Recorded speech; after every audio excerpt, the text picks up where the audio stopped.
को अपने रिसर्च और अनुसंधान के द्वारा लोगों तक पहुंचा रहे हैं, बातचीत के द्वारा, लेखों के द्वारा। ग्रामीण अध्ययन और समाजशास्त्र के उभरते जितने भी नए आंदोलन हैं, उनमें सर का विशेष रुचि है। सर ने विभिन्न प्रकार के सरकारी अभियानों, कार्यक्रमों से जुड़ के अंतर्राष्ट्रीय और राष्ट्रीय लेवल की कॉन्फ्रेंस, सेमिनार को आयोजित किया है, उसमें भागीदारी की है। और सर ने भारतीय सामाजिक अनुसंधान विभाग नई दिल्ली जो है, उसके सहयोग से निरंतर रूप से सामाजिक विषयों पर जो है अपने पत्र पत्रिकाओं के द्वारा लेख साझा करने का कार्य कर रहे हैं।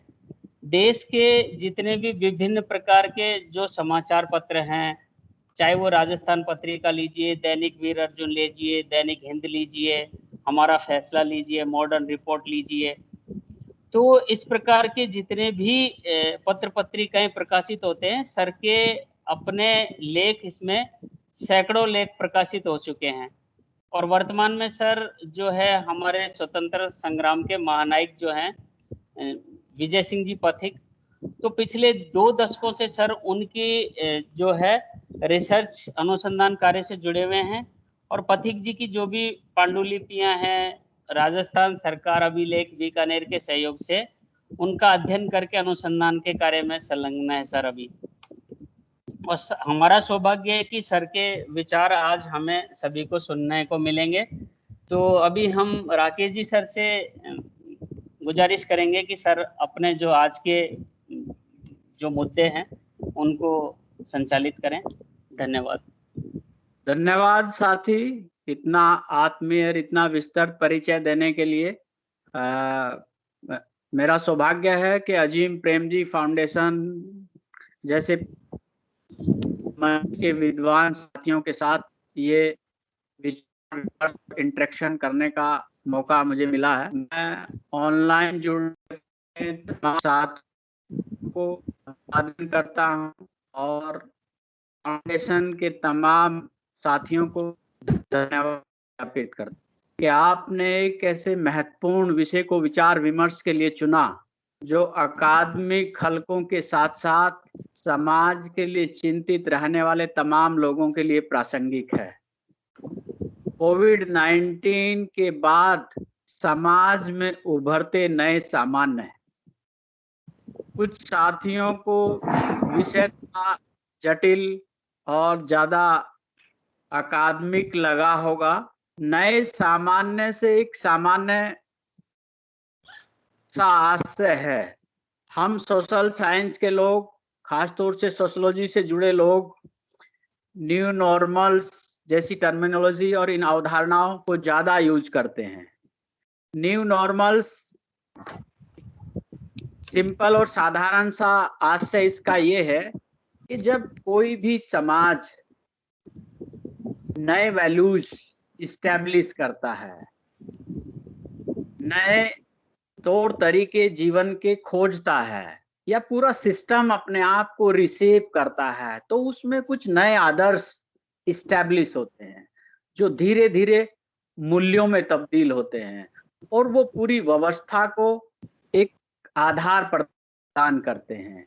उनकी एक्सेप्टेंस समाज में धीरे धीरे बढ़ती है। समाज अपना संतुलन नए ढंग से स्थापित करता है। उन्हें हम न्यू नॉर्मल्स कहते हैं, या सीधे इसे एक लाइन नटसेल में समझने के लिए कहा जा सकता है कि समाज का नए संतुलनों की तरफ बढ़ना न्यू नॉर्मल्स है, नए सामान्य है। इस महामारी ने व्यक्ति से लेकर समाज और राष्ट्र और पूरी विश्व मानवता को आंदोलित किया है, अनस्टेबल किया है और तमाम व्यवस्थाओं को अपने ढंग से प्रभावित किया है। भविष्य किस ढंग से रिसीव करेगा इन तमाम व्यवस्थाओं को, चाहे वो सामाजिक व्यवस्था है, सांस्कृतिक व्यवस्था है, राजनीतिक व्यवस्था है, और किसी भी तरह की सारी व्यवस्थाएं जो समाज को चलाती हैं और अल्टीमेटली पूरी व्यवस्था है। समाज ने जिस ढंग से इस महामारी के क्रिएट किया, यानी कि इस खतरे से उभरने के लिए जिस ढंग से साझेदारी और एक सामूहिक प्रतिक्रिया दी, धीरे धीरे जीवन अनुभव उभरे और विभिन्न क्षेत्रों में, चाहे वो सामाजिक, राजनीतिक, आर्थिक, सांस्कृतिक, शैक्षिक या भी है, हमने तमाम मोर्चों पर अपने आप को रिस्टेबल और बैलेंस करने एफर्ट किए। उन न्यू नॉर्मल्स या उन नए सामान्य समाज में बदलाव आए, उन्हें समझना हम सब सामाजिक चिंतनशील प्राणियों के लिए, खासतौर से सोशल साइंसेस की जमात के लिए बहुत महत्वपूर्ण है, क्योंकि समाज इन नए सामान्यों के साथ बहुत सारे पूर्वाग्रहों को भी खड़ा करता है, और पूर्वाग्रहों के साथ साथ जो एक भय बहुत इंपॉर्टेंट है। भय भी अपने आप में एक महत्वपूर्ण मूल्य है, क्योंकि जब हम कल्चर को समझते हैं और कल्चर को स्टडी करते हैं, कल्चर को पढ़ते हैं, खास तौर से सोशियोलॉजिकल पॉइंट से, तो दुनिया जब से शुरू हुई, संस्कृतियों का निर्माण इस भय के इर्द गिर्द ज्यादा हुआ। शुरुआती दौर में प्राकृतिक आपदाएं, प्राकृतिक आक्रांताएं और प्रकृति के जो लगातार मानव पर, समाज पर हमले होते थे, दबाव होते थे, तमाम तरह के तूफान, महामारियां, बीमारियां और चक्रवात, भूचाल, ये सब नेचर ने जो एक पूरा दृश्य मानव के सामने खड़ा किया, खतरों से उभरने के लिए मानव ने सभ्यता और संस्कृति की रचना की। हमने मकान बनाने क्यों सीखे? आंधी, तूफान, बरसात, इन तमाम चीजों से सुरक्षा पाने के लिए सीखे ना। हमने तमाम तरह की गढ़ंत अपने इर्द गिर्द क्यों की? हमने अपने बहुत सारे आत्मानुशासन की संस्थाएं, सामाजिक संस्थाएं क्यों खड़ा किया? हम तो सब जंगली अवस्था में थे ना।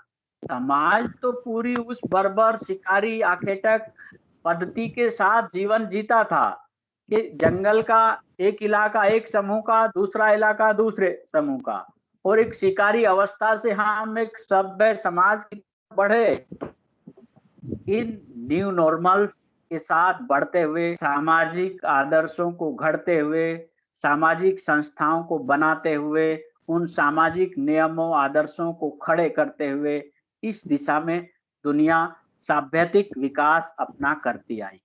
तो इस महामारी के इन दबावों हमें उस कॉन्टेक्स्ट में समझने में आसानी होगी जहां से हम इस सफर को तय करते हुए आए हैं, और हम अपने व्यवहार को समय पर रिमोट करते आए। इसने हमें नई नई मान्यताएं बनाने के लिए बाध्य किया, नए आदर्शों, नए मूल्यों को अपनी संस्कृति के माध्यम से घड़ने का एक हमें एनवायरनमेंट दिया, पर्यावरण दिया।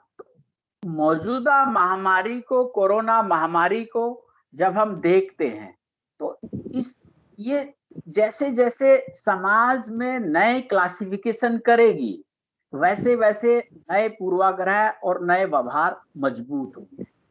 और भारत जैसे परंपरागत समाज में तो इन चीजों को समझने का कुछ अतिरिक्त महत्व है। जैसे सोशल डिस्टेंसिंग का इशू है, सोशल डिस्टेंसिंग का इशू पूरी दुनिया के लिए सामान्य बात हो सकती है, या ये कोई बहुत अकुलाहट पैदा करने वाला विषय नहीं हो सकता, लेकिन भारतीय मेंटेलिटी के लिए, भारत जैसे परंपरागत समाज के लिए ये खास इशू है, क्योंकि सोशल डिस्टेंसिंग का हमारे लिए एक पुराना सामाजिक, ऐतिहासिक मूल्य जुड़ा हुआ है। अस्पृश्यता जैसा एक पूरा जो सिस्टम हमारे सामाजिक और सांस्कृतिक खांचों में हमारे समाज को जबरन फिट करता है, उसका एक वैल्यू भी इसके साथ जुड़ा हुआ है।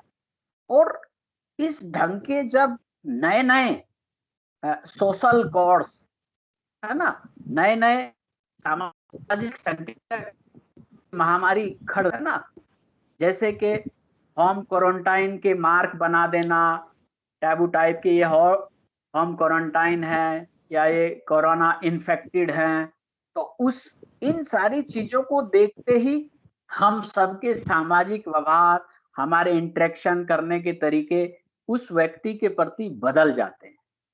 और जैसे जैसे समाज में ये नई कोडिंग अपने नए विस्तार पाएगी, तो उस ढंग से महामारी और पूरा समाज का जो एक रेस्पॉन्स है वो अपने आप में बदलेगा। ये जो प्रभाव धीरे धीरे हो, ये प्रतिक्रियाएं हमारे मानव व्यवहार को संगठित करेंगी, संगठित करने के बाद उसे सामूहिक बनाएंगी और सामूहिक बनाने के बाद उसे स्ट्रक्चर में फिट करेंगी। इसी का नतीजा है, आप देखेंगे कि बहुत कम समय में, पिछले एक 2 साल के दबाव में ही बहुत सारी चीजें हमने करनी शुरू कर दी हैं या लगभग एक्सेप्ट कर ली है। अभी तक समाज में जिन व्यवहारों को असभ्यता और अशिष्टता की निशानी माना जाए, उन्हें कहा जाता था कि ये व्यक्ति सामाजिक नहीं है, या ये व्यक्ति अपने घर आए हुए को बैठने के लिए भी नहीं कह रहा है, या ये व्यक्ति अपने बेटे की शादी का निमंत्रण हमें डाक द्वारा भेज रहा है तो हम नहीं जाएंगे इसकी शादी में, या हमें नहीं जाना इसके फंक्शन में। वही चीजें बड़ी जल्दी से हमने एक्सेप्ट कर ली और बदल ली। अब हम खुद चाहते हैं कि कोई ज्यादा ना आए, अब हम खुद चाहते हैं कि किसी के भीड़ भाड़ वाले आयोजनों में ज्यादा ना जाया जाए, है ना। वैसे ही अपने व्यवहार को, अपने जो सामाजिक दायित्व हैं उन्हें अपने ढंग से सिमटा दिया जाए, सुलझा दिया जाए। तो ये नई मान्यताएं हर क्षेत्र में हमारे जीवन को प्रभावित कर रही हैं, बदल रही हैं। ये धीरे धीरे नई सामान्य प्रक्रिया को जन्म दे रही है। यही न्यू नॉर्मल्स है और ये लगातार हमारे पूरी व्यवस्थाओं में अपने आप को इनकलकेट करके पूरे पैराडाइम शिफ्ट की तरह से समाज को और पूरे हमारे व्यवहार को बदलने के लिए आतुर है। समाज में जो संवाद की संस्कृति इस महामारी के प्रभाव के कारण बदली, उस संवाद की संस्कृति ने पूरे इंटरेक्शन के जो तौर तरीके हैं, जीवन जीने का दृष्टिकोण है, उसमें आमूल चूल परिवर्तन कर दिया। कोरोना संकट से उभरने की इस जद्दोजहद में समाज जिस ढंग से एक कलेक्टिव रेस्पॉन्स कर रहा है, वो नए नए मूल्य सिस्टम में ऐड कर रहा है। नतीजा ये हो रहा है कि सिस्टम रिसेप होगा ही। और ये सामाजिक व्यवस्था कैसे बदलेगी, ये सांस्कृतिक व्यवस्था कैसे खड़ी होगी, भविष्य की राजनीतिक व्यवस्था कैसी होगी, भविष्य की अर्थव्यवस्था कैसी होगी, शिक्षा और सिनेरियो आने वाले समाज में किस ढंग का दिखाई देगा, ये बहुत कुछ समझ आने लगा है। अगर इसे सिलसिलेवार ढंग से मोटा माटी हम समझें भी, तो हमारा जो सामाजिक व्यवहार है वो लगातार हमने बदल लिया है और उसे हम बदलने के दूसरों को भी कन्विंस कर रहे हैं, सामाजिक दबाव पैदा कर रहे हैं। मैंने कहा कि हम अपने आप भीड़ भाड़ वाले स्थानों पर जाने से बच रहे हैं। हमने अपने मनोरंजन और अपनी सामूहिकता के परंपरागत तौर तरीकों को बदल लिया है। अब आयोजन करने, त्योहार उत्सव मनाने के दृष्टिकोणों में बड़े बदलाव कर लिए हैं। अपने संपर्कों के दायरे को अपने आप समेटना शुरू कर दिया है। समाज में नई मूल्य मान्यताएं एक्सेप्टेंस पा रही हैं। ये हमारे सामाजिक व्यवहार को बहुत तेजी से बदल रही हैं। इसी तरह हमने जो कल्चरल बिहेव अपना बदला है, उसमें बड़े स्तर पर बहुत दिखाई देते हैं। जो हमारा ये बाकी आनंद सभी लेने साथी का, अगर अपना करने का वीडियो एक ऑफ कर लेंगे तो सामूहिक, आवाज की स्पष्टता बनेगी और राकेश जी के विचार हम तक काफी बेहतर तरीके से सुन पाएंगे हम लोग, है ना। तो सभी से निवेदन एक है कि अपने सामूहिक वीडियो ऑफ कर लें। संस्कृत थी, जब हम वो हमने क्वेश्चन आंसर अपने सेशन ढंग से रखेंगे बदल तब ली। आप ऑन करके अपना सवाल रख सकते हैं सर। बाकी सब लोग प्लीज। समाज का जो जागरूक और सचेत वर्ग है, उसने बहुत हद तक अपनी आवश्यकताओं को सीमित करना सीख लिया है और वो उनकी पूर्ति की एक नई संस्कृति गढ़ रहा है। समाज गरीबी और असुरक्षा से उभरने के नए नए तरीके खोज रहा है। हमने अपनी जीवन शैली में बड़े स्तर पर आमूलचूल बदलाव कर लिए हैं। हमें अब छोटी छोटी चीजों बड़ी सहज लगने लगली हैं। मास्क का लगा, मास्क के बिना बाहर ना निकलना, मास्क अपनी गाड़ी से लेकर घर और ऑफिस तक उसकी एक सचेत प्रेजेंस के प्रति हमारा अलर्ट रहना, है ना, हाथ धोना, अपनी डाइट के प्रति कॉन्शियस रहना, अपने दैनिक व्यवहार में योग और प्राणायाम जैसे इन कंटेंट को शामिल करना, स्वच्छता की संस्कृति को विकसित करना, उसका ध्यान रखना, अपने कपड़ों से लेकर अपने आसपास के स्थान तक, और इम्यूनिटी जैसी नई कॉन्शियसनेस समाज में, व्यक्ति में और पूरे सिस्टम में एक रिसेट। और मैं कह रहा हूं कि इन व्यवस्थाओं का फर्क इतना ही नहीं होगा, इस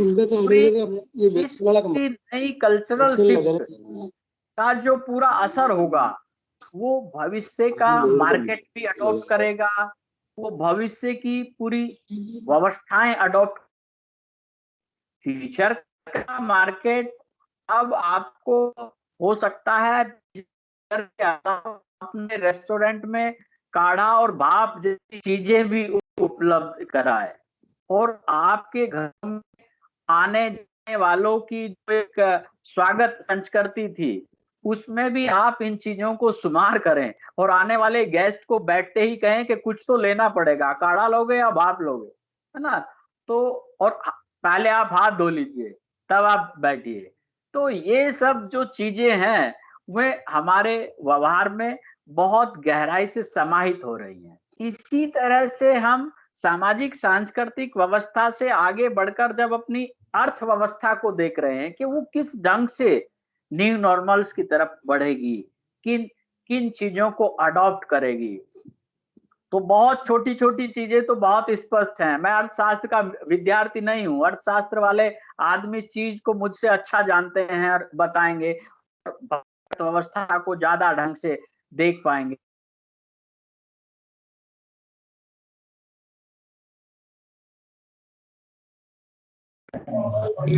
राकेश जी सर आप अनम्यूट हो गए हैं। राकेश जी सर एक बार अनम्यूट कर लीजिए सर, म्यूट कर दिए आप। सॉरी सॉरी, आवाज आ रही सर? हाँ ये नंद किशोर जी सर अपना वीडियो ऑन कर ले, ऑफ कर लें सर, वो राकेश जी को हम ठीक से सुन पाएंगे और नेटवर्क की वजह से सुन नहीं पाते हैं।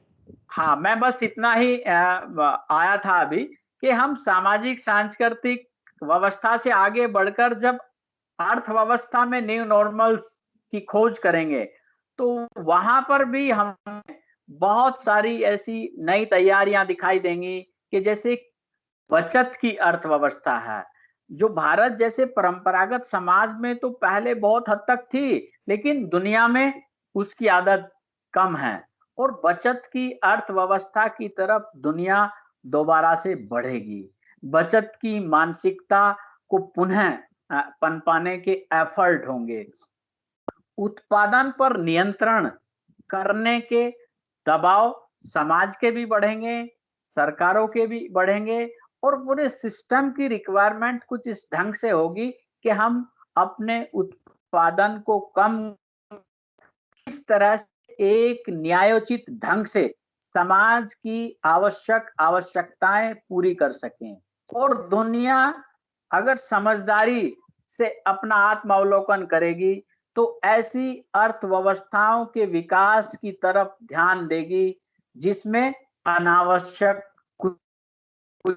और के विकास से सतत विकास की तरफ बढ़ने के लिए तो एक सपोर्टिव सिस्टम के तौर पर अपने बढ़ने के लिए प्रेरित करेगी, जिससे समाज की और व्यक्ति की जीवन शैली भी अपने आप बदलेगी और अर्थव्यवस्था का स्वरूप भी उस ढंग से बदलेगा। अर्थव्यवस्था इकोलॉजी के साथ बैलेंस करने की कोशिश करेगी। ये अर्थव्यवस्था की दृष्टि से आवश्यक न्यू नॉर्मल्स दिखाई दे रहा है, क्योंकि पूरी दुनिया ने महामारी के अनुभव को जिस स्तर पर महसूस किया, उसमें विकास का मौजूदा मॉडल बहुत महत्व रखता है। इसलिए इस तरफ सोचना उसकी मजबूरी है। अब अर्थव्यवस्था के आगे जब हम इसे राजनीतिक व्यवस्था पर न्यू नॉर्मल्स को कसने की कोशिश करते हैं और इस कसौटी पर देखते हैं, तो 3-4 सिनेरियो बहुत स्पष्ट उभरते हैं। क्या पूरी व्यवस्था, क्योंकि स्टेट पॉलिटिक्स और ये सारी चीजें हमारे पूरे सिस्टम को एक आधार देती हैं, जिस पर सारी चीजें खड़ी होती हैं, चाहे वो हमारी इकोनॉमी है, चाहे हमारी सोसाइटी है, चाहे वो हमारी दूसरी चीजें हैं। तो इसमें जो 3-4 पॉसिबिलिटीज उभरती हैं, वो ये है कि एक तो हम मतलब पूरी दुनिया एक बर्बर दौर में जा सकती। अगर हमने इस महामारी से एक सचेत मानव की दृष्टि से कुछ भी नहीं सीखा और विकास के इसी मॉडल में हम जीने के लिए अभिशप्त रहे और इसी तरफ हम जाते रहे, तो इस बात में कोई शक नहीं कि दुनिया एक बर्बर दौर में प्रवेश कर जाएगी और एक के बाद एक ऐसी महामारियों से जूझने के लिए मजबूर होगी। दूसरी संभावना जो उभरती है वो ये उभरती है कि राज्य एक कैपिटलिज्म सिस्टम की तरफ मूव कर जाएगा और दुनिया बहुत खास तरह के डिवीजन में अपने आप को ढाल लेगी, एक आम दुनिया, एक खास दुनिया, और उसी तरह से पूरा सिस्टम डेवलप होगा। तीसरी संभावना ये बनती है, सरकारी समाजवादी स्टाइल में स्टेट वेलफेयर स्टेट में मजबूत होगा और पूरी दुनिया में करें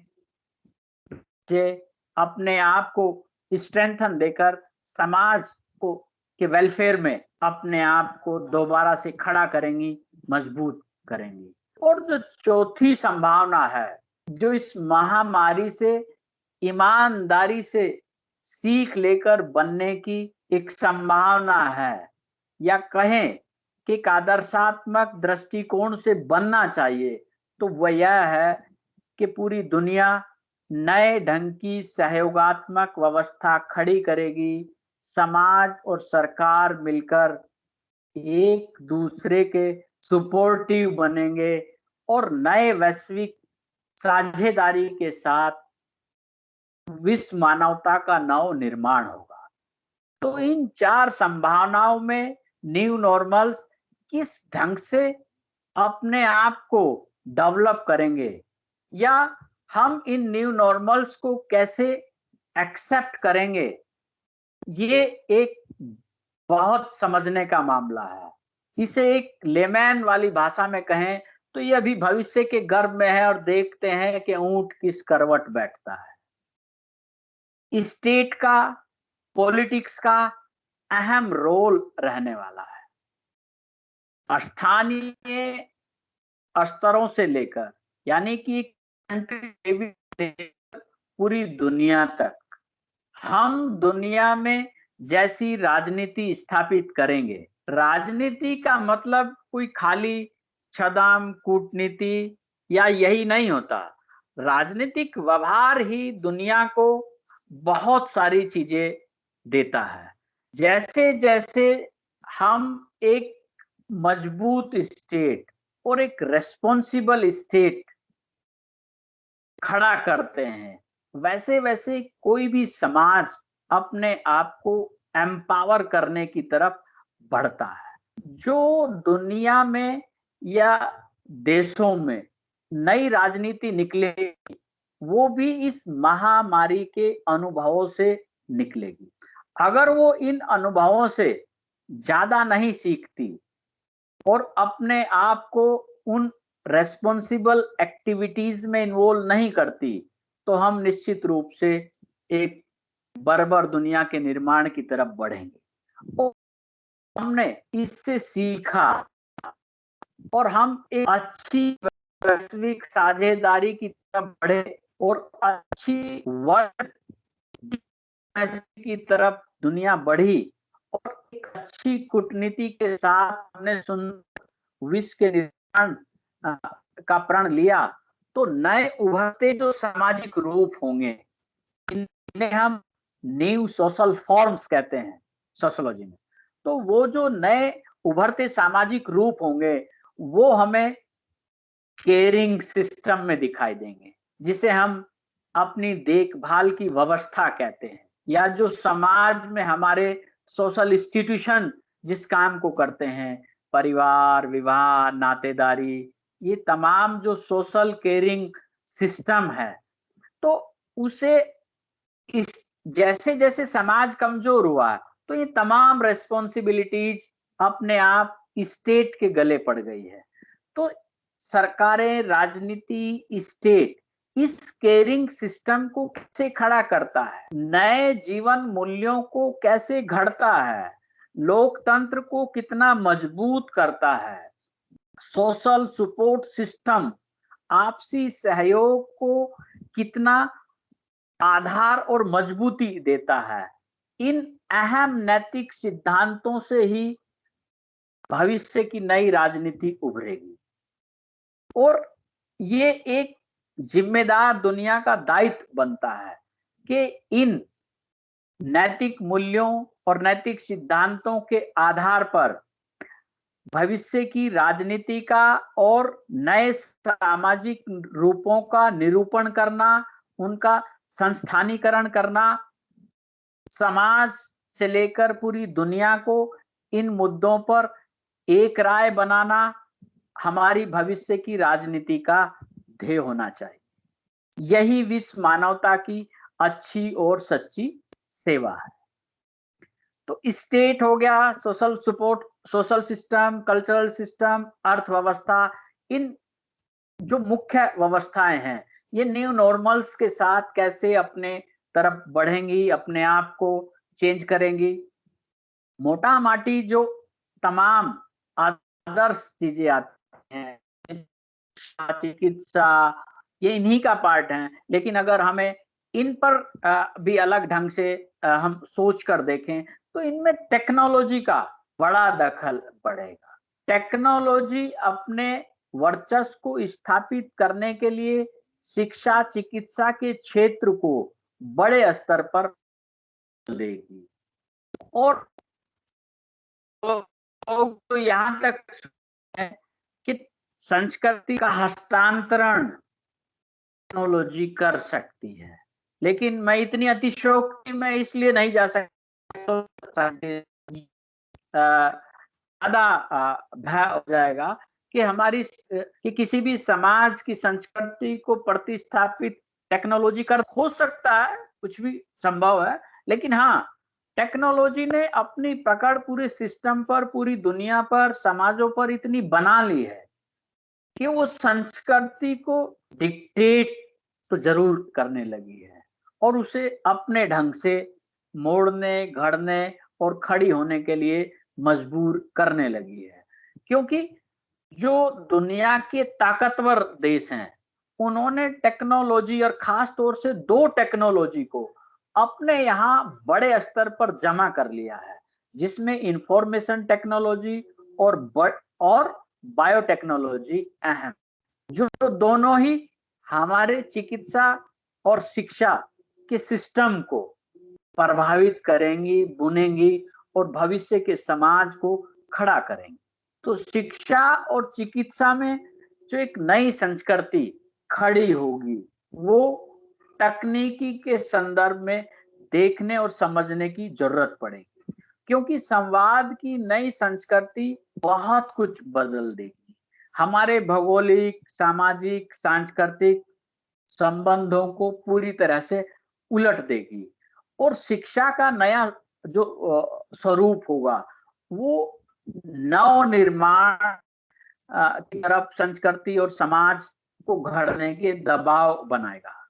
संस्कृति खतरों को कम करने की दिशा में विकसित होती है, ये बात बिल्कुल एक मोटे तौर पर समझने की है।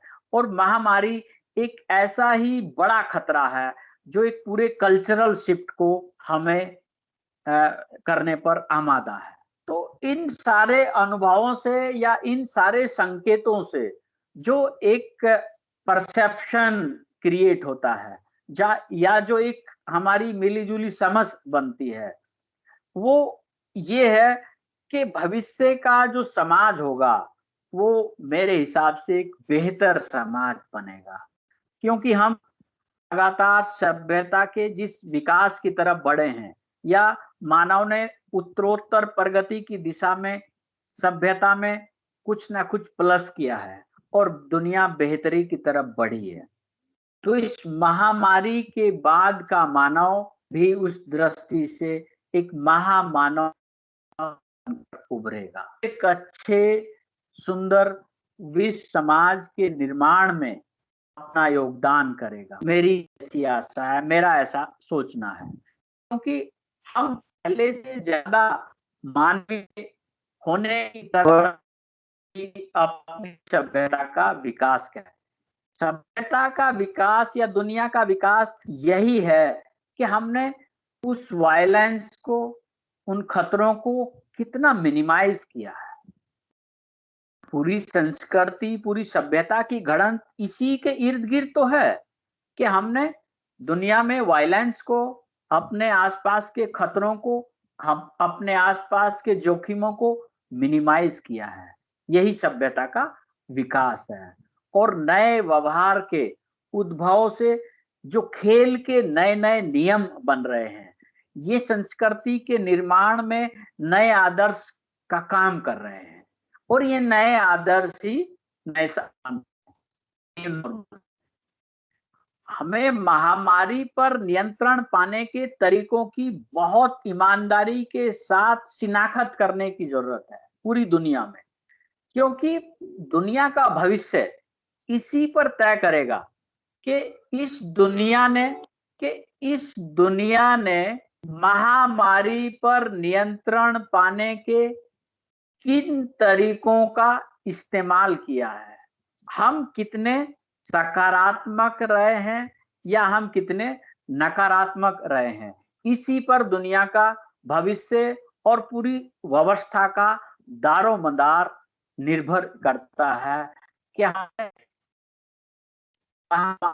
से कैसे तरीके अपनाए हैं, किस तरह से हम इस संकट से जूझे हैं। यही भविष्य के मानव का पूरा भविष्य तय करने वाला है।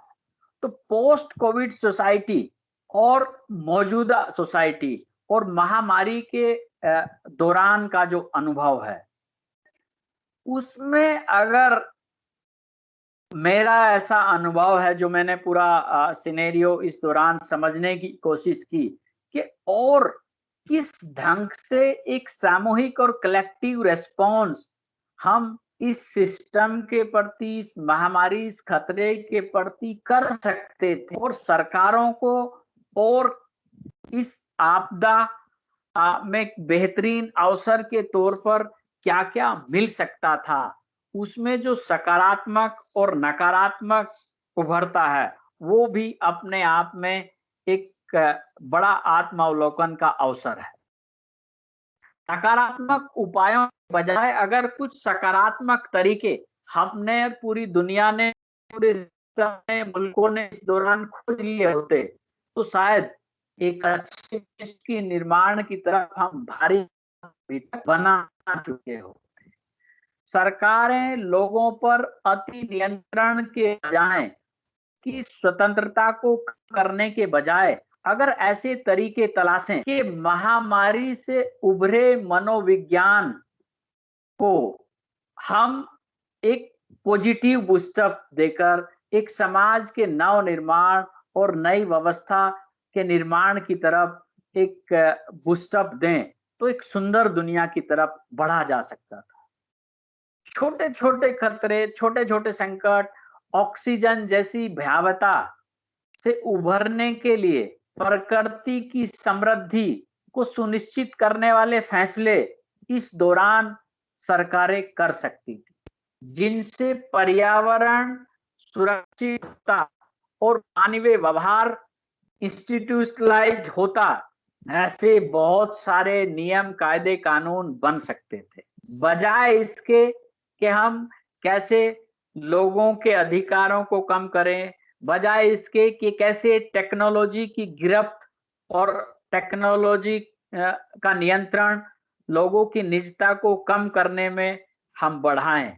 हम इसके उलट कुछ सकारात्मक फैसले कर सकते थे। दुनिया में इस तरह के फैसले विभिन्न स्तरों पर दिखाई भी दिए, जैसे स्पेन, यूके, फ्रांस, इन तमाम कंट्रीज में बहुत सारे सेक्टर की चीजों को निजी सेक्टर की तरफ, खास तौर से हेल्थ सेक्टर को पब्लिक सेक्टर में लाने का जो एक प्रयास हुआ, वो अपने आप में एक बहुत पॉजिटिव साइन है, जो बताता है कि भविष्य का स्टेट किस तरफ अपने जाने की कवायद कर रहा है। तो हम निजीकरण के बजाय अपनी चीजों को अपने हाथों में राज्य और सरकार अपने आप को मजबूत करने में कर सकता था, अपने समाज को एम्पावर करने में कर सकता था। जिस तरह से हम और बहुत सारी चीजों के छोटे छोटे एग्जाम्पल ले सकते हैं, उनमें एनवायरमेंट और पर्यावरण का सबसे गंभीर इशू है। राज्य और समाज की अंतः क्रियाओं का स्टेट के और सोसाइटी के बीच जो इंटरेक्शन है, उन्हें एक डेवलपमेंटल डायरेक्शन दी जा सकती थी। एक आत्मनिर्भर अर्थव्यवस्था का आह्वान एक बहुत ढंग से किया जा सकता था, जिसे बहुत सारे स्तर पर भारत में भी एक आत्मनिर्भर भारत के निर्माण का पैकेज और उस तरफ बढ़ने की एक कवायद की, और उस तरफ शायद ईमानदारी से बढ़े तो एक सुखद परिणाम देने वाला हो सकता है। आत्मरक्षा और स्वास्थ्य परक शिक्षा से संबंधित बहुत सारे प्रावधान हम इस दबाव में कर सकते थे। भारत जैसे विकासशील देशों में जो शहरी समाज का एक ऐसा तबका है जो गरीब है, जो अपने जीवन अस्तित्व के लिए जूझता है, जो भूख, अशिक्षा और गरीबी से त्रस्त है, उनमें जीने को अभिशप्त है, उस पूरे सेक्टर के लिए, उस पूरे वीकर सेक्शन के लिए सामाजिक सुरक्षा का एक बड़ा अम्ब्रेला इस झटके में बनाया जा सकता था, जो समाज स्ट्रेंथ देता और सरकारों को अपने आप में एक सामाजिक दायित्व का बड़ा मौका देता। इन सारी चीजों को जब हम देखते हैं कि ये और क्या तरीके हो सकते हैं, कैसे चीजें बदल सकती हैं, ये एक अवसर थे जिन्हें हम आपदा के असली अवसर कह सकते हैं, है ना, जिनमें कुछ कंट्रीज ने, कुछ दुनिया के देशों ने इस तरह के प्रयोग किए भी हैं। तो इस पूरे अनुभव से जब आप देखेंगे, समझेंगे, तो जो चीजें उभर कर एक मैंने थोड़ा सा चिन्हित करने की कोशिश की थी, उसमें कुछ इस तरह से हो सकते हैं। महामारी के अनुभव के बाद नई तरह की मान्यताएं जन्म लेंगी, नए समाज का निर्माण होगा, टेक्नोलॉजी का वर्चस्व बढ़ेगा, समाज और सरकार की वरीयताएं बदल जाएंगी। अभी तक जहां आपकी हमारी मूलभूत आवश्यकताओं में रोटी, कपड़ा, मकान तक सीमित थे, तो शायद आने वाले समय में इंटरनेट उस तरह की बेसिक आवश्यकताओं का हिस्सा बन जाए, क्योंकि वो हमारे सामाजिक व्यवहार, इंटरेक्शन, संवाद की संस्कृति का एकमात्र माध्यम बनने की तरफ बढ़ रहा है। इसी तरह नए ढंग की जीवन शैली का इजाद होना और नए जीवन मूल्यों का बढ़ना, वर्चुअल और एक्चुअल इंटरेक्शन के बीच गैप कम होना, एक आभास और एहसास के बीच गैप का कम होना, ये सारी चीजें कुछ इस तरह से बढ़ती और बनती दिखाई दे रही हैं, जिनमें लगातार बहुत सारा काम कर सकते हैं। उन्हें समझने की दिशा में अभी बड़े अनुसंधान होने की आवश्यकता है। उन पर गंभीर ढंग से काम किया जाना है। न्यू नॉर्मल्स की तरफ अभी सिर्फ संकेत किए जा सकते हैं। वो कोई बहुत वेल एस्टैब्लिश फैक्ट की तरफ अभी नहीं बढ़े हैं। जैसे कोई भी फैक्ट शुरुआती अवस्था में करंट की सिचुएशन से गुजरता है, तो न्यू नॉर्मल्स उसी तरह के नए आदर्श हैं जो नए मूल्यों का निर्माण करेंगे, जो शिक्षा की नई संस्कृति खड़ी कर रहे हैं, या और एक ऐसी पूरी लंबी फहरिस्त हो सकती है। लेकिन 12 बजने को है, मैं ज्यादा लंबे समय में न जाते हुए आप साथियों से यही कहूंगा कि पोस्ट कोविड सोसाइटी में तकनीकी बहुत महत्वपूर्ण होने जा रही है। साइंस टेक्नोलॉजी हमें पूरी तरह से बदल देने पर आमादा है। हमारे दृष्टिकोण और व्यवहार वाले हैं, जो लगातार दबाव में है, बदलने के दबाव में है, और देर सवेर उन्हें बदलना ही पड़ेगा। महामारी के नियंत्रण का जो मॉडल है, वो सबसे इंपॉर्टेंट है। इसमें जो न्यू नॉर्मल्स उभरेंगे, वो हमें एक भविष्य का खाका देगा, क्योंकि नियंत्रण का मॉडल महामारी पर हम जैसा अपनाएंगे ना, वो नकारात्मक फॉर्म का ज्यादा होगा या सकारात्मक फॉर्म का ज्यादा होगा। नकारात्मक फॉर्म का मतलब कि लोगों पर बहुत नियंत्रण कर देना, लोगों को जानवरों की तरह बंद कर देना, ये एक बहुत अति नियंत्रणकारी मॉडल है। लॉकडाउन जैसी चीजें भी कोई बहुत अच्छा कंट्रोल मॉडल नहीं है, वो एक तात्कालिक व्यवस्थाएं हैं, है ना। या वो चाइना का मॉडल है, चाइना ने उसे अपने वुहान में एक प्रयोग किया और कंट्रोल कर लिया। लेकिन वो जिस नेचर का समाज है, वो स्टेट जिस अप्रोच के साथ अपने लोगों को ट्रीट करता है, वहां की का हाल पूरी दुनिया जानती है। लेकिन दुर्भाग्य से दुनिया ने चीन के उसी मॉडल को इस महामारी के कंट्रोल का मुख्य मॉडल मान लिया, और पूरी दुनिया ने उस लॉकडाउन को अख्तियार भी किया, और इससे उभरने का एकमात्र मॉडल हमें वही दिखने लगा। क्यों? दुनिया ने इसके जो सकारात्मक मॉडल, ना तो कोई पूर्व तैयारी थी, ना कोई पूर्व अनुभव थे, लेकिन 1 साल के बाद अगर दूसरी दुनिया लॉकडाउन के मॉडल को अख्तियार करती है, पॉजिटिव मॉडल नहीं बढ़े। हम एक अच्छी दुनिया के निर्माण, सकारात्मक सोच को अख्तियार करके भी नहीं जुटे हैं। इस बीच हम अपने स्वास्थ्य तंत्र को मजबूत कर सकते थे, हम पूरी दुनिया की चिंता कर सकते थे। जहां स्वास्थ्य सुविधाएं नहीं है, पूरी दुनिया मिलकर वैश्विक साझेदारी के साथ वहां अच्छे स्वास्थ्य तंत्रों का निर्माण कर सकते थे।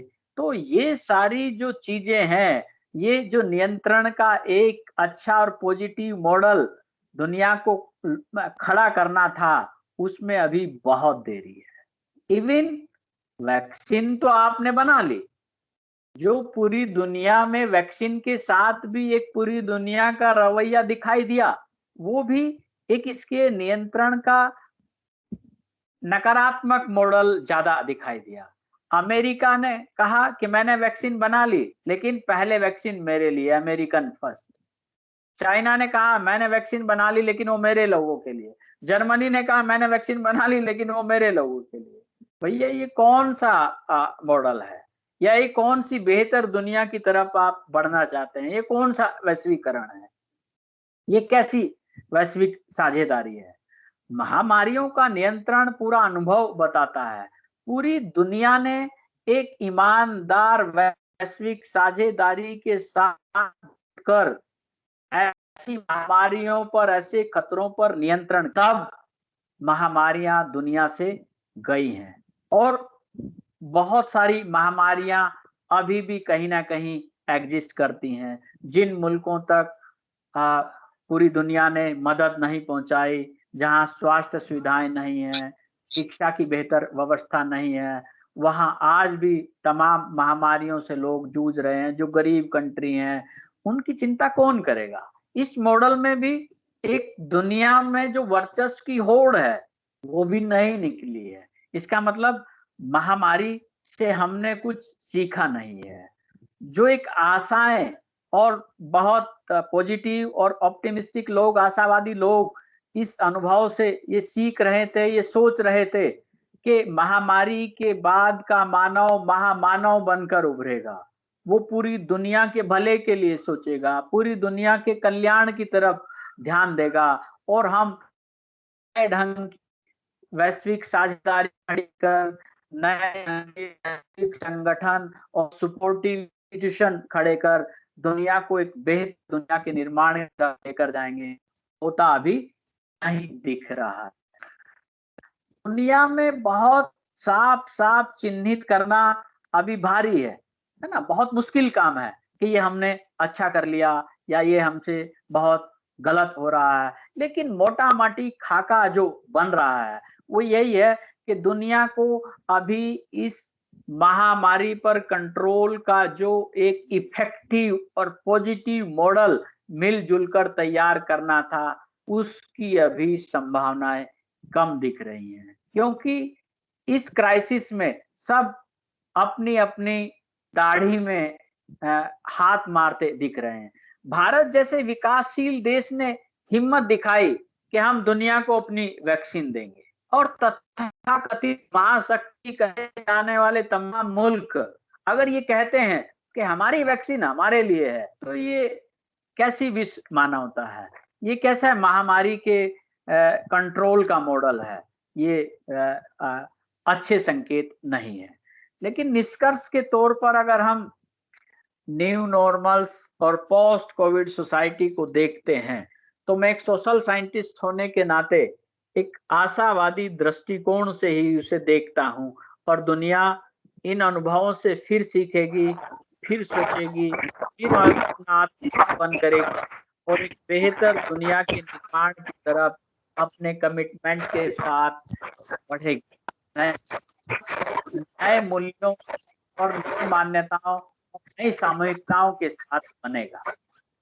जो नया विश्व समाज होगा उसके अपने नए और अधिक मानवीय मूल्य होंगे, उसकी अपनी नई मान्यताएं होंगी, उसकी नई नैतिकताएं होंगी और नए ढंग की सामूहिकताएं होंगी। वह ज्यादा मानवीय होगा, जिसकी चिंता के केंद्र में व्यक्ति होगा, जीवन होगा, पर्यावरण होगा, समाज का कल्याण होगा और विश्व की सहयोगात्मक व्यवस्था होगी, जो सतत विकास की दिशा में पूरी दुनिया को नए मॉडल, नई जीवन पद्धति सौंपेगी। इसी दिशा में हमें महामारी को समझने का एक नया पर्सपेक्टिव गढ़ना है। नए ढंग से हमें इन खतरों पर सोचना है, नए समाज के निर्माण की तरफ बढ़ना है। इसी आशा के साथ हमें एक आशावादी दृष्टिकोण के साथ समाज को नए विश्व को लेकर आगे बढ़ना है। और इस बातचीत में तमाम साथियों ने 1 घंटे भर से भी ज्यादा का समय दिया, और मैं अजीम प्रेम जी फाउंडेशन के तमाम साथियों को, सेंटर के कोऑर्डिनेटर साहब को और अब ऑनलाइन जुड़े तमाम उन प्रतिभागियों को जिन्हें मैंने भी इनवाइट किया और आपने भी अपने ढंग से इनवाइट किया, मैं बहुत आभार व्यक्त करता हूं कि आपने इस बातचीत में एक अपना कीमती समय निकाला। अगर किसी साथी के मन में कोई बातचीत करने का, मुझे कोई सुझाव देने का, मेरी बात को थोड़ा कहीं मजबूत करने का कोई सुझाव, कोई ऐसा अंश है तो जरूर शेयर करें। मैं आप हेलो सबका सर। आभार व्यक्त हेलो। करता हूँ। धन्यवाद sir. Ji sir. Hello sir. हाँ जी बोलिए सर। कमल जी, सर बोलिए। हेलो। हेलो सर, सुन रहे मेरे को? जी हाँ सर। सुन जी रहे हैं हाँ सर। कमल सर, जी, आवाज बोलिए। आ रही है आपका। जो आवाज भी ये सवाल आप सर के सामने हाँ रखिए। हाँ, जी नमस्ते कमल सर। जी, कमल जी आवाज आ रही है? बोलिए सर, बोलिए। हाँ हाँ, बिल्कुल मैं ये बोल रहा था सर, मैंने इस बातचीत के दौरान भी सुना और प्रत्यक्ष में अनुभव भी किया। कहीं ना जी कहीं मेरे को लगता है शायद जो इस कोविड के माहौल के अंदर व्यक्तियों में जो एक मजबूरी, मानो मजबूरी समझे इसको, उसके तहत कहीं ना कहीं एक मानवता का पक्ष खत्म होता जा रहा है। मेरे को ऐसा लग रहा है, और शायद अगर यही स्थिति रही और यही सोच रही तो ये मानवता का पक्ष शायद मजबूत हो भी नहीं पाएगा, संकुचित होता जाएगा। और यदि मान लो संकुचित होता गया तो मेरे हिसाब से आर्थिक या राजनीतिक जो भी अन्य विकास है वो कोई मायने नहीं रखते सर। तो क्या आपको ऐसा लग रहा है कि इस हिसाब से तो हम विकास की नहीं पतन की ओर जा रहे हैं? Hello sir. कमल जी, कमल जी जी आपने सर। बहुत ही शानदार बात पूछी है, और जो जो आपने बात चिन्हित की है वो अपने आप में बहुत इम्पोर्टेंट है। लेकिन हमें इस बात को समझने की कोशिश करने की है, आखिर ऐसा है क्यों? एक इंसान इतना मजबूर क्यों है, या इतना सेल्फिश क्यों है? एक शेर भी हम और आप अक्सर गाते हैं, उनकी भी कुछ मजबूरियां रही होंगी, यूं ही कोई बेवफा नहीं होता। तो हमने जो पूरी दुनिया और पूरे समाज को बना लिया है, व्यक्ति अपने जीवन संघर्षों में इतना कमजोर हो चुका है कि वो अपने से बाहर कैसे निकले, वो दूसरों के लिए कैसे सोचे। ये रेस्पॉन्सिबिलिटी समाज की थी, ये रेस्पॉन्सिबिलिटी सरकारों की थी, स्टेट की थी, जिसका मैंने जिक्र किया। तो अगर सोशल सपोर्ट सिस्टम कमजोर ना होता तो जो मानवता का तिरोहन जिन उदाहरणों से आपने बताया बिल्कुल ना हुआ होता। एक व्यक्ति को जो लगता है कि मेरे साथ हैं, मेरे साथ मेरी सरकार खड़ी है, मेरे साथ मेरे साथी खड़े हैं, मेरे साथ मेरे लोग खड़े हैं, तो वो इस आपाधापी में नहीं पड़ता और हम अच्छा सोचने की तरफ बढ़ते हैं, हम एक दूसरे की मदद करने की तरफ सोचते हैं। लेकिन पूरा जो ढांचा बन गया और पूरी व्यवस्था ने व्यक्ति को एक तरीके से कहे कि इतना कमजोर कर दिया, इतना निचोड़ दिया है कि वो अपने आप से बाहर आ ही नहीं रहा है, और हम एक सेल्फ सेंटर्ड व्यक्ति की तरह बिहेव कर रहे हैं। इसमें यही एक बड़ा कारण।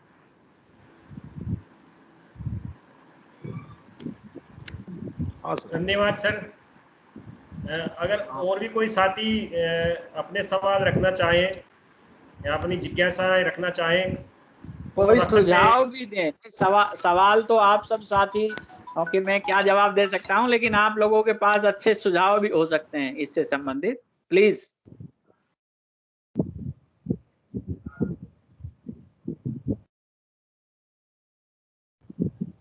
तो किसी भी साथी के कोई भी सवाल या सुझाव जो भी हैं तो सर के समक्ष रखने का प्रयास करें। बाद में भी आप लोग मुरली भाई के माध्यम से मेरे हाँ तक सर। पहुंचा सकते हैं कुछ चीज। नीरज जी सर कुछ बोलने की कोशिश कर रहे हैं। हाँ डॉक्टर जी, नीरज कुमार जी डॉक्टर नीरज श्रीवास्तव। श्रीवास्तव आजमगढ़ से जुड़े हुए हैं जी। सर प्रणाम सर। सर मेरा एक सवाल था सर। हाँ हेलो हेलो जी जी। सर, हाँ सर आवाज आ बोलिए। रही है? हाँ सर, एक सवाल हमारा था सर, ये कोविड-19 की वजह सर मानसिक अवसाद कितनी ज्यादा हो रही है। आवाज हेलो कट रही है नीरज भाई। सर, ये कह रहे थे सर कि ये जो कोविड-19 की। हेलो जी जी जी। हाँ सर, कोविड-19 की वजह से सर मानसिक अवसाद की स्थिति ज़्यादा उत्पन्न हो रही है सर। जी, जी, जी, एग्ज़ैक्ट। जी सर, तो सर इसके बारे में कुछ जानकारी चाहिए। हाँ, प्रकाश जी भी जुड़े हुए हैं, प्रकाश जी। हाँ, इसका कारण नीरज जी ये है कहा ना कि खतरा महामारी बहुत बड़ा खतरा है और वो सबसे पहले हमें भयक्रांत करता है और भय में हम तब तक नहीं उभर सकते जब तक हमारे पास किसी का साथ ना हो। तो लोग अवसाद में भी और तनाव में, डिप्रेशन में इसीलिए हैं कि हम सोशल सपोर्ट सिस्टम को अपनी कमजोर कर लिए हैं। अगर हम कहीं जंगल में अकेले हैं तो हम आसानी से डर जाते हैं, लेकिन अगर हम साथी हैं, है ना, हमारे साथ कोई है, तो हम एक दूसरे को हिम्मत बनाए रखते हैं और हम लगे रहते हैं अपने काम में। तो इस महामारी के दौरान जिस तरह से लोगों ने अपने आप को अकेला पाया, स्वाभाविक रूप से उसमें डिप्रेशन में, तनाव में और इस पैंडेमिक के दौरान जो सूचनाओं का एक पूरा बम्बार्डिंग लोगों पर हुई और सुबह से शाम तक खतरे, नेगेटिविटी और ये सब लोगों के दिलो-दिमागों में इंजेक्ट की गई। इससे लोग मीडिया के द्वारा भी, सोशल मीडिया के द्वारा भी नकारात्मक दबाव में ज़्यादा आए, जो डिप्रेशन में, तनाव में, इन चीज़ों में चले गए। इससे उभरने का भी एक वही ज़रिया है कि हम आपस में सामाजिकता बनाएँ, इंटरैक्ट बनाएँ, पॉजिटिविटी में रहें, लोगों के साथ केयरिंग व्यवहार करें। जी। Thank you sir. हाँ सर, मैं हेलो सर जी। सर, आवाज आ रही है सर मेरी? आ रही है सर, हाँ आ रही सर, है। बिल्कुल आ रही है। जी, बीएल साहब नमस्कार। नमस्कार सर, मैं ये पूछ रहा था कई जैसे कि पहले महामारी आई थी, जी। ये माता जिसको बोलते थे चेचक, तो जी। चेचक महामारी आई तो महामारी कहते कहते उसको महामारी कहने लग गए और महामारी हाँ। कहते कहते उसको माताजी मानकर पूजने लग गए। हाँ। अभी भी इस कोरोना काल में भी कई लोगों ने कई जगह कोरोना माता के मंदिर बना दिए, जबकि जी। अमूमन वैज्ञानिक की सोच विकसित हुई है लोगों में, पाखंड, अंधविश्वास और ये सामाजिक बुराइयां जो थी, उनसे काफी हद तक इस कोरोना काल में हमने निजात पाई है। लेकिन हुँ। कहीं न कहीं कुछ लोग इस तरह से इसकी पूजा करना, मंदिर बनाना, तो कहीं वो शीतला माता जैसे बनाई थी पहले किसी काल में माता जी बना के, महामारी को महामारी कहते-कहते माता जी कहते-कहते मंदिर बना के पूजने ही लग गए, हर हर साल उसके त्योहार बनते हैं। तो कहीं ऐसा नहीं हो जाए इसके साथ भी? जी, बीएल बीएल जो अंदेशा है, वो भी एक बड़ा खतरा है कि किस तरह से अंधविश्वास जन्म लेते हैं नए-नए ढंग से ऐसे खतरों की आड़ में। बेसिकली ये बात एकदम सही है। इसका कारण ये है कि जो समाज जितने साइंटिफिक टेम्पर का होता है, वो चीज़ों को उतने ही साइंटिफिक अप्रोच से और लॉजिकल ढंग से सोचता है। असल में खतरे, भय और डर हमें इस तरह की घड़ंत की ओर प्रेरित कर लेते हैं। जो पूरा आप पुराने समय में देखेंगे, जो प्रकृति के पूरे थे, प्राकृतिक आपदाएँ थी, प्रकृति के पर तो वो हमें इस तरह के व्यवहार की तरह प्रेरित करती थी कि ये आ गया है, भगवान की पूजा करो, ज़्यादा पानी आ गया है, ज़्यादा जल आ गया है, ज़्यादा आंधी-तूफ़ान आ गया है, बमबारी हो गई, बर्फ़बारी हो गई। तो इसी तरह से ये भी कोई छोटा खतरा नहीं है। इसलिए लोगों ने इसमें लोगों की आस्थाएँ अपने ढंग से रिशेप ले रही हैं। कोरोना महामारी मंदिर बनाने का जो प्रकरण उत्तर प्रदेश प्रतापगढ़ में आया, वो इसी तरह से एक लेकिन आज के ज़माने में जब साइंस टेक्नोलॉजी का ज़माना हो, तो वो टेम्पर और इसे खाली आप अनपढ़ और अशिक्षा से भी ना बताएँ। साइंस की दुनिया से जुड़े लोग भी एक न्यूज अपने ढंग से सोशल मीडिया पर चला रहे हैं कि 5G टेक्नोलॉजी के कारण महामारी आ गई। वो भी किसी अंधविश्वास से कम नहीं है। वो अपने आप में एक पढ़े लिखे का साइंटिफिक अंधविश्वास है। उन्होंने मंदिर बनाया, वो अपने ढंग का अंधविश्वास है। लेकिन 5G से महामारी आ गई, ये एक पढ़ी लिखी क्लास का अपने ढंग का अंधविश्वास है। तो ये नेचुरल सी बात है। जो समाज जितने साइंटिफिक टेम्पर का होगा और जितना लॉजिकली चीजों को सोच एस्टैब्लिश करेगा, वैसा ही सामाजिक व्यवहार और संस्कृति का निर्माण करेगा। मैंने कहा ना कि संस्कृति का निर्माण व्यक्ति ने अपनी इन आवश्यकताओं और तर्पणाओं की तृप्ति के परक्रम में किया, है ना। पूरी संस्कृति, पूरी सभ्यता का विकास आदमी ने इन्हीं चीजों के इर्द गिर्द कि वो अपने तनाव को, अपनी आवश्यकताओं को, अपने मनोविज्ञान को, अपनी सुरक्षा को कैसे सुनिश्चित करता है। तो मनोवैज्ञानिक सुरक्षा भी अपने आप में एक सुरक्षा, एक आवश्यकता है। तो व्यक्ति सोचता है कि पूजा से आसानी से इन चीजों से निपटा जा सकता है। जी मैम, शारदा मैम हमारे बीच में शारदा मैम है, वो कोई सवाल रखना चाहे। जी। बाकी सभी साथी अगर अपने वीडियो ऑफ कर लेंगे तो आवाज का कनेक्टिविटी बना रहेगा सर। रिक्वेस्ट है आप लोगों से। शारदा मैम का माइक अनम्यूट करके फिर बोलिए। शारदा मैम अनम्यूट हो गए फिर। Okay ma'am, thank you. नमस्कार जी वेंकटेश राणा जी, आपका वक्तव्य बहुत ही शानदार रहा। मैं पूछना चाहती हूँ कि एक समाजशास्त्री होने के नाते कोरोना के भयावहता के बाद सामाजिक पुनर्निर्माण का हमारा दायित्व एक समाजशास्त्री के रूप में होना चाहिए।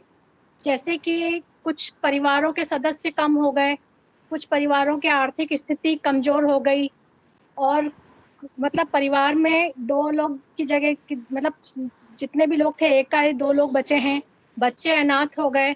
तो सामाजिक पर्यावरण की हमारी एक बहुत अच्छी ऐसी भूमिका होना चाहिए। सामाजिक हमारा दायित्व संबंधी हमारी एक भूमिका होनी चाहिए, और इसमें समाजशास्त्रियों का विशेष योगदान रहे। तो समाजशास्त्री रूप में हम कोई ऐसी कार्य योजना प्रस्तुत करें और उसमें लोगों को जुड़ने के लिए भी प्रेरित करें, ताकि हम समाज का भला कर सकें। ऐसा कुछ। यस थोड़ा आप इसमें और कुछ कहना चाहते? जेन्युइन है। हाँ जी, आपका सवाल बहुत जेन्युइन है। और जो आपने खास तौर से सोशल साइंस के लोगों के लिए, सोशल साइंस की दुनिया के लिए रेस्पॉन्सिबिलिटी का सवाल उठाया है, वो इसलिए भी महत्वपूर्ण है कि समाज को समझने की जो पैनी दृष्टि सोशल साइंस के पास है, वैसी सरकार के पास या और किसी क्षेत्र के पास नहीं है। समाज की बारीकियों को, समाज की रिदम को, समाज के व्यवहार को जिस तरह से सोशल साइंटिस्ट, हम और आप जैसे लोग आइडेंटिफाई कर पाते हैं, देख और समझ पाते हैं, उसमें हम बेहतरीन योगदान कर सकते हैं। जैसे कि मैंने बात की कि समाज को नई नैतिकताएं और नई सामूहिकताएं खड़ी करनी होंगी। उन्हें हम आइडेंटिफाई कर सुझा सकते हैं, उन्हें आइडेंटिफाई करके हम सिस्टम को बता सकते हैं, लेकिन उन्हें इस्टेब्लिश करना, उन्हें इंस्टीट्यूशनलाइज करना, ये स्टेट की, क्योंकि वो छोटा काम है, वो बड़े स्तर का काम है। हम उन्हें बता सकते हैं कि कैसे सोशल सपोर्टिव सिस्टम चीजों को बदलता है, कैसे सोशल सपोर्टिव सिस्टम समाज को स्ट्रेंथ देता है, कैसे नए ढंग की सामूहिकताएं आज बनानी पड़ेंगी। अब हम आपस में मिलजुल तो सकते नहीं हैं, हम गैदरिंग के आयोजन तो नहीं कर सकते हैं, लेकिन हम इंफॉर्मेशन टेक्नोलॉजी के जरिए किस तरह से नए सामाजिक समूहों का निर्माण कर सकते हैं, किस तरह से नए इंटरेक्शन के प्लेटफॉर्म खड़े कर सकते हैं, वहां पर एक अपने मनोरंजन के नए नए तरीके कैसे खोज। अब बहुत प्रोडक्टिव थॉट्स को कैसे हम समाज में बड़े स्तर पर दे सकते हैं, कैसे सोशल मीडिया की एक प्रोडक्टिव भूमिका हो सकती है। तो इन सारी चीजों पर सोशल साइंटिस्ट गंभीर अनुसंधान करके एक बड़ा ढांचा स्टेट को सौंप सकते हैं, एक बहुत अच्छे ढंग से चीजों को अंडरलाइन करके सिस्टम को बता सकते हैं। हाँ जी, बिल्कुल लेकिन एक योजना हम लोगों को बना के प्रस्तुत भी की जानी चाहिए कहीं कहीं समाचार पत्र या मीडिया के माध्यम से, ताकि परिवारों को सपोर्ट मिले। विवाह के अगर कोई अकेला हो गया है तो उसके लिए विवाह की व्यवस्था है, बच्चे अकेले हो गए तो उनको गोद लेने की प्रक्रियाएं सरल हो जाएं। अगर परिवार में आर्थिक व्यवस्था नहीं है तो वहां पर कुछ ना कुछ उनके लिए होना चाहिए कि वो कहीं अपनी बात पहुंचा सके, क्योंकि मीडिया में अभी भी हमको कोई चीजें दिखाई दे रही है कि किसी परिवार ने आत्महत्या कर ली, तो वो परिवार जानता है कि उसके पास आर्थिक साधन बिल्कुल खत्म हो गए हैं, लेकिन वो कहाँ पर जाए बताने के लिए अपने। एक समाजशास्त्री के रूप में हमारी बात भी कहीं पहुंचनी चाहिए, ये मेरा मानना। यस, बिल्कुल आपने बहुत अच्छा सजेशन दिया है, और मैं भी यही कह रहा हूँ कि किस तरह से हम मीडिया और सोशल मीडिया का सदुपयोग इन सारी चीजों में कर सकते हैं, कैसे एक रोड मैप बनाकर अपने सरकारों को, अपने सिस्टम को हम दे सकते हैं, उस पर एक प्रभावी एक्शन प्लान बना सकते हैं। यस, धन्यवाद। हेलो, प्रणाम सर। प्रणाम मैम, प्रणाम। प्रणाम सर, बहुत ही अच्छा ज्ञानवर्धक व्याख्यान रहा सर आपका। मैं शोभा प्रजापति अग्रसेन कन्या पीजी कॉलेज वाराणसी से सर।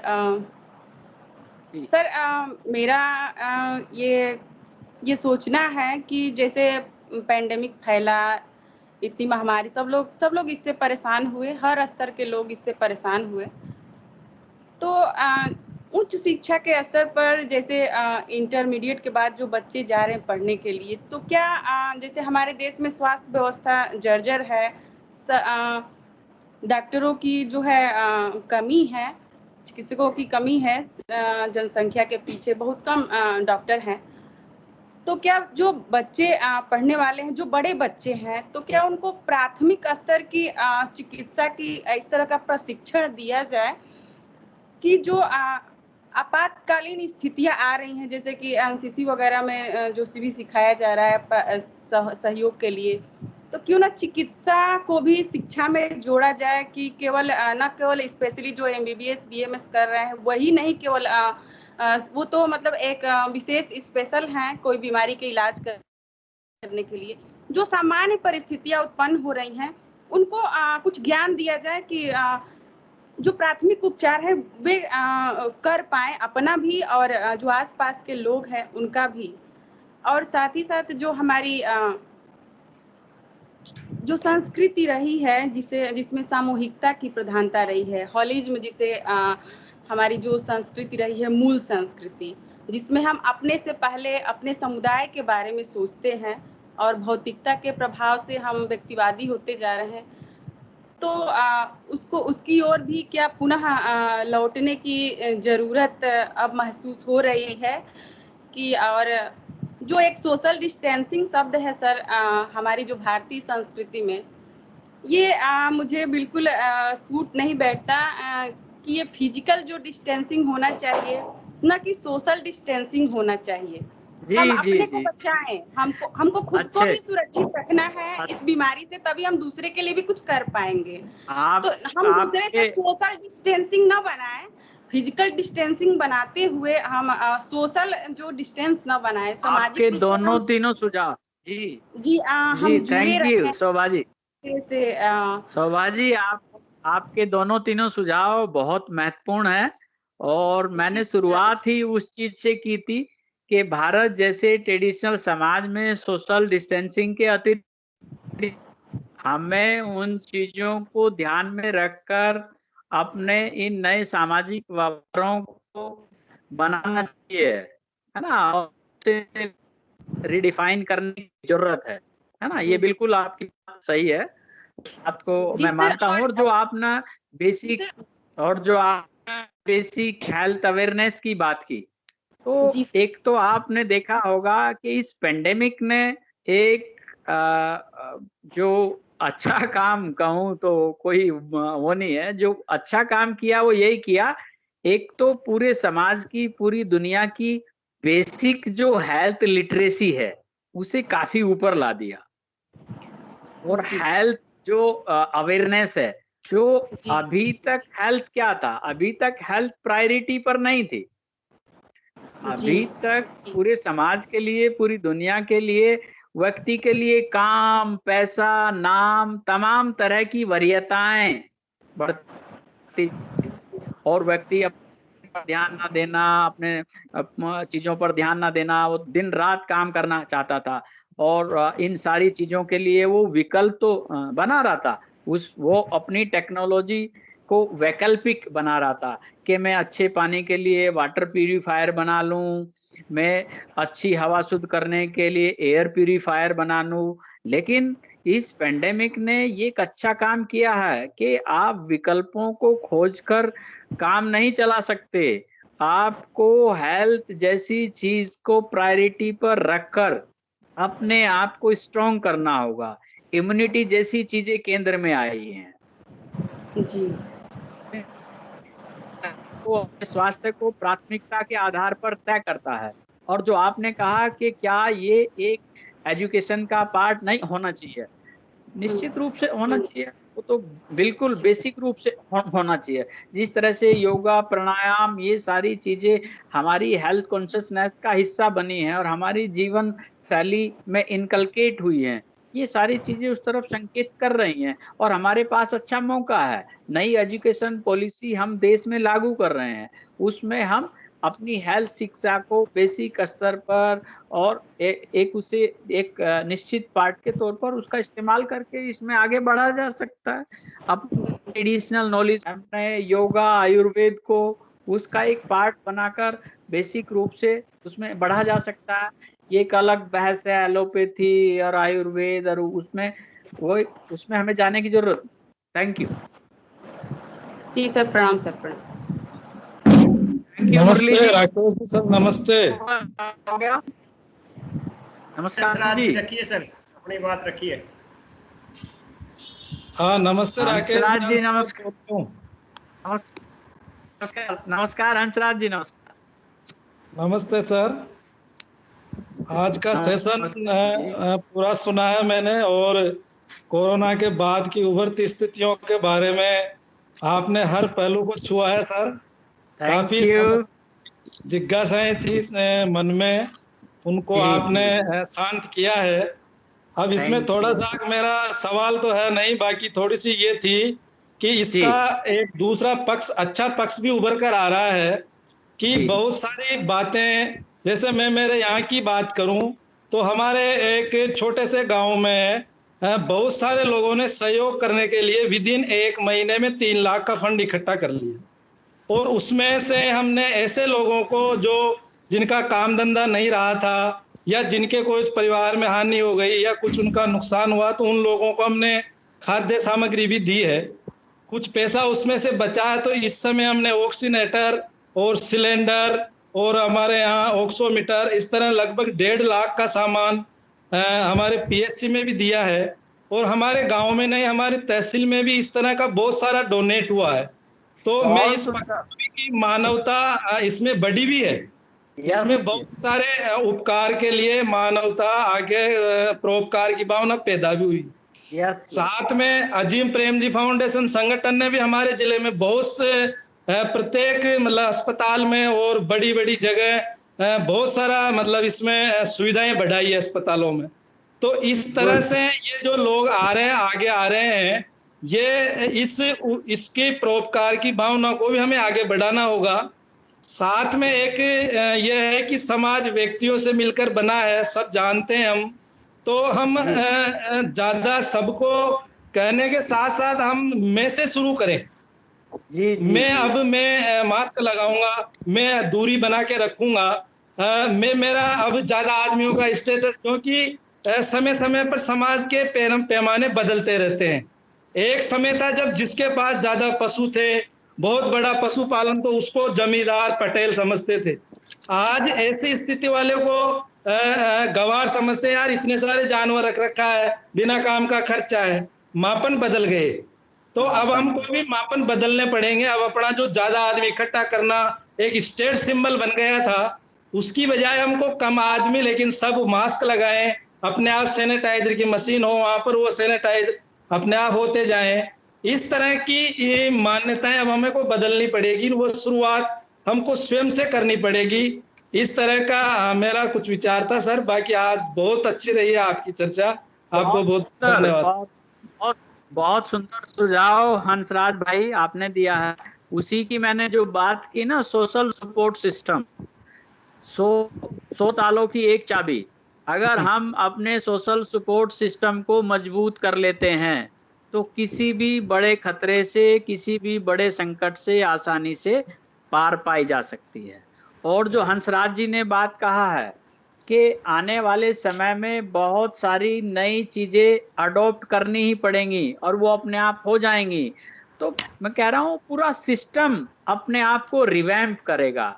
जैसे बाजारों में रेस्टोरेंट के स्वरूप अब आपकी इम्यूनिटी और खान पान को देखकर उनके मेन्यू तय होंगे। वहां पर आपको शानदार काढ़ा उपलब्ध होगा, वहां पर आपको भाप की सुविधा होगी। रेस्टोरेंट को ये देने वाले हैं। आपके बड़े बड़े शहरों में, जयपुर में, दिल्ली में, बॉम्बे में जो हाउसिंग सोसाइटीज बनेंगी, अब उनमें जैसे गैस पाइपलाइन जाती है ऐसे ऑक्सीजन पाइपलाइन पहले से बिछी होगी और उसकी तमाम पूरी व्यवस्थाएं होंगी। ये पूरे ढांचे बदलने वाले हैं, ये पूरी अप्रोच बदलने वाली है, पूरा स्ट्रक्चर, पूरा सिस्टम अपने आप को रिवैम्प करेगा। तो मैं धन्यवाद राकेश जी सर। मैंने भी पूरा सुना है आपकी बातचीत को। और जो हंसराज जी ने कहा कि कोरोना के बाद के उभरते समाज में किस तरह के परिदृश्य आगे आ सकते हैं, हो सकता है, उन तमाम चीज़ों पर आपने बहुत ही अच्छे से प्रकाश डाला है। और आने वाले टाइम में जो था भी टॉपिक भी कि उभरते सामान्य, यानी जो चीज़ें उभर रही है उसको कैसे हम एक संस्कृति का पार्ट मानकर ठीक से किस तरह से अपनाएं, इस पर आपने बहुत ही अच्छे से अपनी बात रखी है।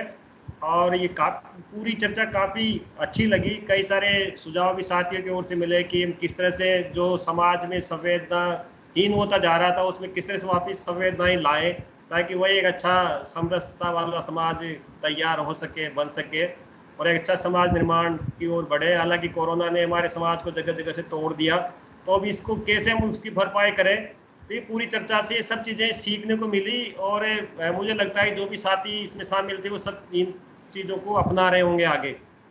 जिस तरह की चीज़ें आई, तो आपने अपनी बात एक तरह से सुझाव की तरह ही रखा है कि इस तरह की चीज़ें अपनाएंगे तो एक अच्छा समाज वापस बना सकते हैं और इस तरह की महामारियों से भी आगे किस तरह से हम इनका मुकाबला कर रहे होंगे।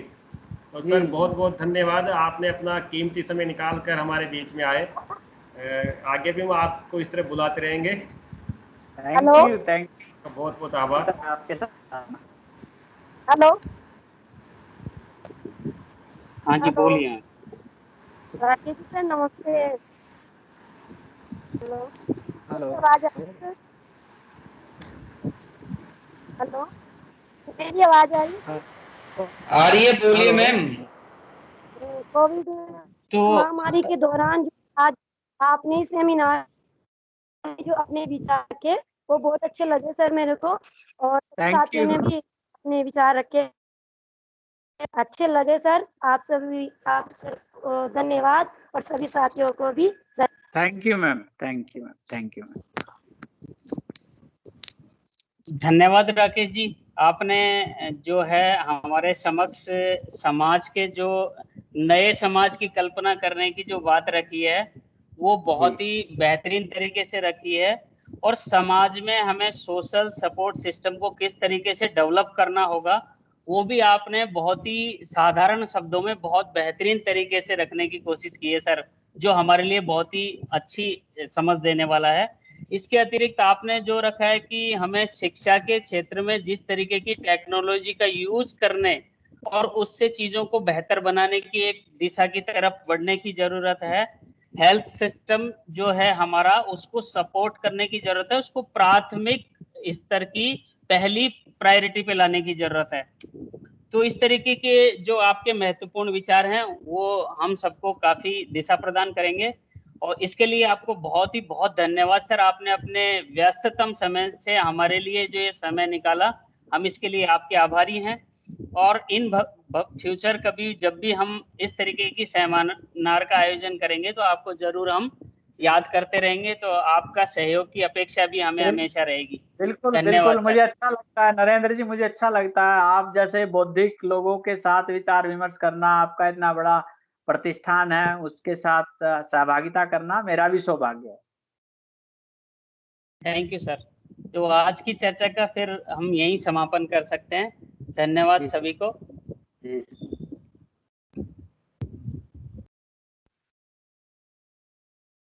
धन्यवाद सर। ठीक है सर। हेलो, थैंक यू धन्यवाद सर। बहुत आज की चर्चा धन्यवाद बहुत अच्छी स्वास्तिक। रही है और आज आपने धन्यवाद। समाज के बारे में बहुत ही अच्छा बताया। इसके लिए बहुत बहुत हम आभारी हैं और धन्यवाद। Thank you madam, thank you. धन्यवाद सर। धन्यवाद नीरज जी। सर बहुत अच्छा लगा सर आज का सेमिनार सुन करके। नहीं, मुझे भी अच्छा लगा आप लोग सब जुड़े। सर आशा करते हैं सर कि आपका आशीर्वाद इन आशीर्वचनों के रूप में हमेशा हम लोग को प्राप्त होते रहेंगे। बिल्कुल बिल्कुल बिल्कुल बिल्कुल। प्रणाम सर। प्रणाम।